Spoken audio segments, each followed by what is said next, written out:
आज हम आपके बीएड फर्स्ट पेपर के बाल्यावस्था एवं विकास उसकी तीसरी यूनिट की बात कर रहे हैं। पहली यूनिट में आपने पढ़ा था विकास क्या होता है, वृद्धि क्या होती है, विकास के सिद्धांत क्या होते हैं, विकास किसे कहते हैं। इसी क्रम में ये जानना बहुत जरूरी है कि विभिन्न मनोवैज्ञानिकों ने विकास के संबंध में अपने जो भी सिद्धांत प्रतिपादित किए हैं उनके बारे में हम जानें। अब जब हम विकास के सिद्धांतों की बात करते हैं तो इसमें सबसे पहला नाम आता है जीन पियाजे। इन्होंने सिद्धांत दिया था थ्योरी ऑफ कॉग्निटिव डेवलपमेंट, संज्ञानात्मक विकास का सिद्धांत। अब संज्ञानात्मक विकास होता क्या है, तो पियाजे ने बताया कि संज्ञानात्मक विकास से तात्पर्य बालकों में किसी संवेदी सूचनाओं को ग्रहण करके उस पर चिंतन करने तथा क्रमिक रूप से उसे इस प्रकार प्रयोग में लाना कि वो विभिन्न परिस्थितियों में उन संवेदी सूचनाओं के माध्यम से अपनी समस्याओं का समाधान कर सके।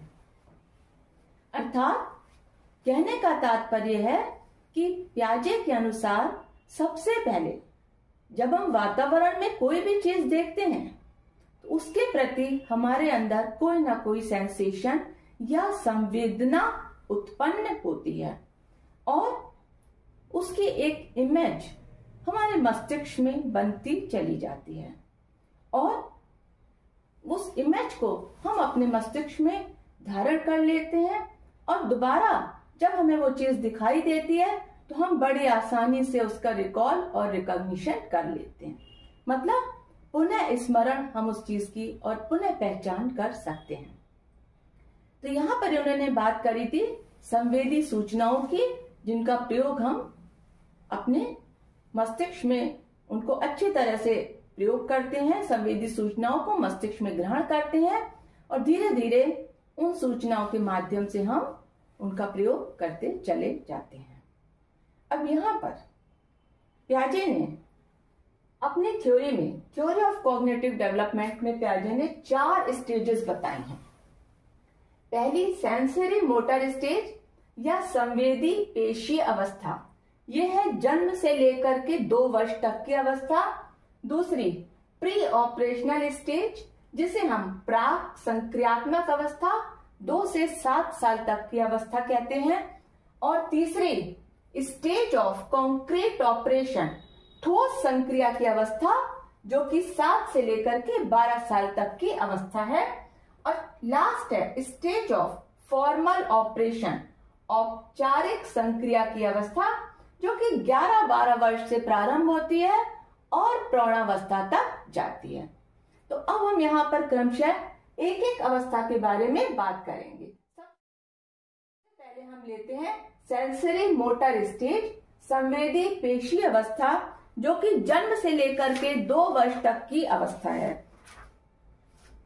इस अवस्था में जन्म से 2 साल तक की इस अवस्था में शिशुओं में चीजों को इधर उधर करना, वस्तुओं की पहचान करने की कोशिश करना, किसी चीज को पकड़ना, पकड़ करके उसे मुंह में डाल लेना, ये चीजें बालक महत्वपूर्ण रूप से करता है।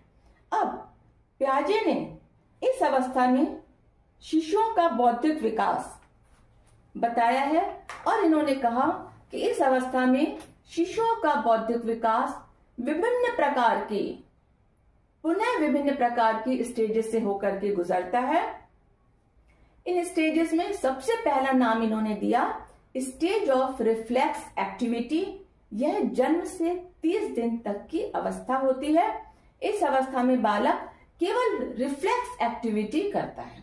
रिफ्लेक्स मतलब अचानक से जो भी प्रतिक्रिया बच्चे ने करी, जैसे मान लीजिए कि बच्चा है, छोटा बच्चा, और अगर आपने उसको हल्की सी चिकोटी काट ली तो वो रिफ्लेक्स में बच्चा क्या कर रहा है, बच्चा रो रहा है। अगर उसकी माँ उसके सामने से हट गई तो बच्चा क्या कर रहा है, रिफ्लेक्स में बच्चा अपने आप से रो रहा है। यहां पर जो भी चीजें होंगी जन्म से लेकर के 1 महीने तक 30 दिन तक की, ये सारी बच्चे की रिफ्लेक्स एक्टिविटीज होती हैं। जैसे आंखों को झपकाना या स्माइल, बहुत स्लाइट स्माइल बच्चे की रिफ्लेक्सिकली निकल करके आती है। दूसरी इन्होंने बताई थी stage of primary circular reactions, प्रमुख वृत्ति प्रतिक्रियाओं की अवस्था। यह 1 महीने से 4 महीने तक की अवस्था होती है। इस अवस्था में जो भी रिफ्लेक्स एक्टिविटीज बच्चा करता है उनको वो बार बार दोहराता है। तीसरी है आपकी सेकेंडरी सर्कुलर रिएक्शंस, गौण वृत्तीय प्रतिक्रियाओं की अवस्था। ये 4 महीने से 8 महीने तक होती है। इस अवस्था में शिशु वस्तुओं को उलटने पुलटने तथा छूने पर अपना ध्यान केंद्रित करता है। क्योंकि 4 से 8 महीने तक की अवस्था है तो बच्चा थोड़ा बहुत उलटने पुलटने लगता है, थोड़ा थोड़ा आगे की ओर खिसकने लगता है और चीजों को जो कि उसकी रीच में है उनको थोड़ा बहुत हाथ आगे करके छूने का प्रयास करता है। इसके बाद आता है चौथी है गौण स्कीमेटा के समन्वय की अवस्था। इस अवस्था में बालक उद्देश्य तथा उस पर पहुंचने के साधन में अंतर करना प्रारंभ कर देता है। उसको कोई चीज दिखाई दे रही है, ये उसका उद्देश्य है कि दूर पे रखा खिलौना वो उसको चाहिए, लेकिन वो उस तक कैसे पहुंचेगा, यहां पर ये प्रयास करता है उस तक पहुंचने का, कि वो चाहे उसका खिलौना हो या उसकी पसंद की कोई भी चीज हो, वो उस तक पहुंचने का प्रयास करता है।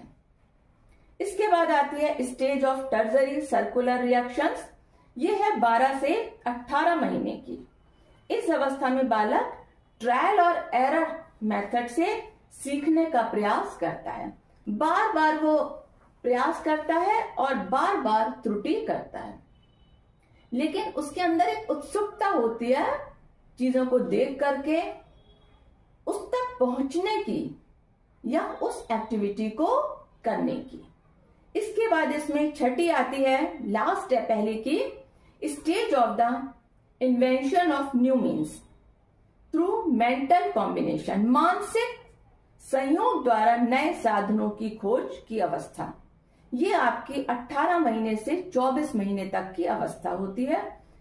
इसमें बालक उन वस्तुओं के प्रति भी अनुक्रिया करना प्रारंभ कर देते हैं जो उनके सामने नहीं होती हैं या उनके सामने से हटा दी जाती हैं। बच्चे का कोई बहुत पसंद का खिलौना है और हमने उसके सामने से हटा दिया, तो इमेज उसके दिमाग में बनी हुई है, उसके मस्तिष्क में, तो वो क्या करेगा, रोना शुरू कर देगा। उसके पेरेंट्स, उसके भाई बहन अगर उसके सामने से हट गए तो वो अचानक से, चूंकि इमेज उसके दिमाग में बनी हुई है, तो उसका तुरंत एक रिएक्शन होगा कि वो रोना शुरू कर देगा।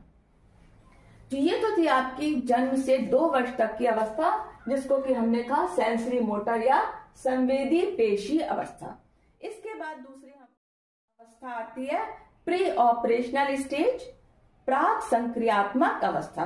देखिए पहली अवस्था में 6 भाग हमने आपको बताए थे, जो कि उसके जन्म से लेकर के 2 वर्ष तक की अवस्था में बालक क्या क्या एक्टिविटीज करता है।